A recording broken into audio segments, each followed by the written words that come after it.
আসসালামু আলাইকুম বন্ধুরা, আশা করি সবাই ভালো আছেন। বন্ধুরা, ডাকসু নির্বাচন, ঢাকা বিশ্ববিদ্যালয়, ঢাকা ইউনিভার্সিটি, যেটা বাংলাদেশের সর্বোচ্চ বিদ্যাপীঠ। শুধু তাই নয়, যেটাকে বলা হয় প্রাচ্যের অক্সফোর্ড। এখন হয়তো অনেকে অনেক বিরূপ মন্তব্য করতে পারেন, অনেকের অনেক মন্তব্য থাকতে পারে ঢাকা বিশ্ববিদ্যালয় নিয়ে, মান নিয়ে। কিন্তু অ্যাট দ্য সেম টাইম এটাও একটু চিন্তা করে নেবেন, আপনি বা আমি যারাই ঢাকা বিশ্ববিদ্যালয় নিয়ে মন্তব্য করব, তাদের নিজেদের ক্যারিয়ার, নিজেদের যোগ্যতা, নিজেদের অবস্থানটাও একটু বুঝে নেওয়া উচিত। তারপরে ঢাকা বিশ্ববিদ্যালয় সম্পর্কে মন্তব্য করবেন। যাই হোক, এনিওয়ে, যে প্রসঙ্গটা নিয়ে কথা বলতে চাই সেটা হচ্ছে ডাকসু নির্বাচন। দেখেন, ছাত্র সংগঠন, বাংলাদেশের ঢাকা ইউনিভার্সিটির ছাত্র সংগঠন দ্বারা বারবার বাংলাদেশ পরিচালিত হয়েছে। বেশিরভাগ বা অনেক বড় বড় আন্দোলনের, বেশিরভাগ বড় আন্দোলনের, মুখ্য আন্দোলনের সূত্রপাত হচ্ছে ঢাকা বিশ্ববিদ্যালয়। অনেক ইতিহাসে যেতে চাচ্ছি না, 71 বলেন বা তারা আগে বলেন, যত পিছনে যেতে চান, ঢাকা ইউনিভার্সিটির ছাত্র সংগঠনের একটি ভূমিকা আছে। অতীতেও ছিল, এখনও আছে, ভবিষ্যতে থাকবে। এই ব্যাপারে সন্দেহ রাখবে না, there is no doubt about it. এখন কথা হচ্ছে, যারা নির্বাচিত হলেন তাদেরকে কেউ বলতেছেন পাকিস্তান বলতে, কেউ বলতেছেন ভারতপন্থী, কেউ বলছেন বাংলাদেশপন্থী পন্থী। যে যাই বলেন ভাই, মানুষ যেহেতু তার নির্দিষ্ট নিজস্ব একটি চিন্তা ভাবনা, স্বাধীন চিন্তা ভাবনা থাকবে বা আছে, সুতরাং সে তো একটা পন্থী হবেই। যেমন আমি বাংলাদেশপন্থী। আর একটু যদি বাড়িয়ে বলতে চাই, আমি ইন্ডিয়া, অ্যান্টি ইন্ডিয়া। যে কারণেই হোক, যেভাবে হোক ভাই, আমি এক্সপ্লেন করতে রাজি না।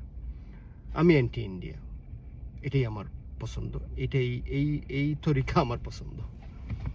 আমি প্রো বাংলাদেশি আমাকে বলতে পারেন। বাংলাদেশেও নিশ্চয়ই এরকম লোক আছেন, pro Bangladeshi, anti India, anti Pakistan, কিংবা প্রো পাকিস্তান। যাকে যেভাবেই ট্যাগ দেন বা দিতে চান, সাথে সাথে যখন একজনকে ট্যাগ দিবেন, সাথে সাথে আপনি, সরি আমি আসলে অনেক রুদ্রে চোখে পড়তেছে। তো যাই হোক, যাকে যে ট্যাগই আপনারা দেন বা আমি দেই, অ্যাট দ্য সেম টাইম আপনারও কিন্তু একটি ট্যাগ আছে। যখনই আপনি আরেকজনকে ট্যাগ দিবেন, ধরে নেবেন আপনারও একটি ট্যাগ আছে। এই কারণে বলছি যে আপনি আরেকজনকে ট্যাগ দিলেন, তো নিশ্চয়ই আপনি তো অপোজিট, তা আপনার তো একটা ট্যাগ অবশ্যই আছে। মূল কথায় আসি। মূল কথাটা হচ্ছে, যারা নির্বাচিত হয়েছেন তাদেরকে অনেকেই বলছেন বা মনে হচ্ছে তারা পাকিস্তানপন্থী বলতে চাচ্ছেন, বুঝাতে চাচ্ছেন, বা তারা শিবির কর্মী বা শিবির নামক যে ছাত্র সংগঠন আছে তার কর্মকর্তা, তার যে বিশ্বাসী, আইডিওলজিতে বিশ্বাসী। কিন্তু ভাই, অ্যাট দ্য সেম টাইম আমরা তো এটাও বলতে হবে বা বুঝতে হবে যে ঢাকা ইউনিভার্সিটির সাধারণ ছাত্র কর্তৃক এরা নির্বাচিত হয়েছে।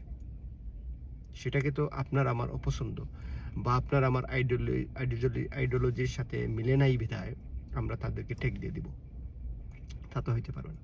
তাহলে তো আপনি এই যে হাজার হাজার ছাত্র দ্বারা নির্বাচিত হয়েছে তাদেরকে আপনি অবমূল্যায়ন করলেন, তাদের যে মতামতকে আপনি অবমূল্যায়ন করলেন। সুতরাং এটা না করা উচিত। সেই কারণে সর্বোপরি সব কিছুর এক সাইডে রেখে, সব রকমের আলোচনা, সমালোচনা, পর্যালোচনা সব কিছু এক পাশে রেখে, আমি মনে করি যে যারা ঢাকা ইউনিভার্সিটির ছাত্র সংগঠন থেকে বা ছাত্র নেতৃত্ব হিসেবে নির্বাচিত হয়েছেন, তাদেরকে সম্মান করা উচিত, তাদেরকে অভিনন্দন জানানো উচিত, এবং আমি তাদেরকে অভিনন্দন জানাই। এরপরের কথা হচ্ছে, তারা শিবির কর্মী, পাকিস্তান কর্মী, ইন্ডিয়া কর্মী বা বাংলাদেশ কর্মী, এটা ভিন্ন বিষয় ভাই। এগুলি আপনার প্রত্যেকের যার যার মতামত। এখন বলতে পারেন যে কেন এই শিবির সমর্থিত? যদিও আমি যতটুকু জানতে পেরেছি যে শিবিরের বা ছাত্র শিবিরের বা বাংলাদেশ জামাতে ইসলামের যে পতাকা বা জামাতে ইসলামের যে সংগঠন, এই সংগঠনের সামনে থেকে তারা তো নির্বাচন করে নেই। এরপরেও যদি আমরা বলে থাকি বা পত্রিকা বলতে চাচ্ছে যে এরা শিবির থেকে নির্বাচিত, আসলে এরা শিবিরের আইডিওলজি বিশ্বাস করে। যদি তাই হয়েই থাকে, এটা হওয়ার পিছনে কারণটা কি? ঢাকা ইউনিভার্সিটি, ঢাকা বিশ্ববিদ্যালয়ে আজ থেকে 10-15 বছর, 5 বছর আগে তো চিন্তাই করা যায়নি যে জামাতে ইসলামের আইডিওলজি নিয়ে কেউ নির্বাচন করবে বা করতে পারবে এবং নির্বাচিত হবে। এটা কেন হলো? এর জন্য দায়ী কারা? আমি যখনই এদেরকে শিবির বলবো, পাকিস্তানপন্থী বলবো, আম, বা মৌলবাদী বলবো, যাই বলি না কেন অ্যাট দ্য সেম টাইম এটাও তো কোয়েশ্চেন করবেন না। আপনি যদি বুদ্ধিমান হয়ে থাকেন, ন্যূনতম বিচক্ষণতা আপনার মধ্যে থাকে, তাহলে তো এটা করতে হবে যে এটা হলো কেন, এই সিচুয়েশন কেন হলো, কেন জামাত ইসলামের সমর্থিত লোক বা সমর্থিত ছাত্র নেতৃত্বে নির্বাচন করে বেরিয়ে আসলো, কারণটা কি, জয়ী হলো।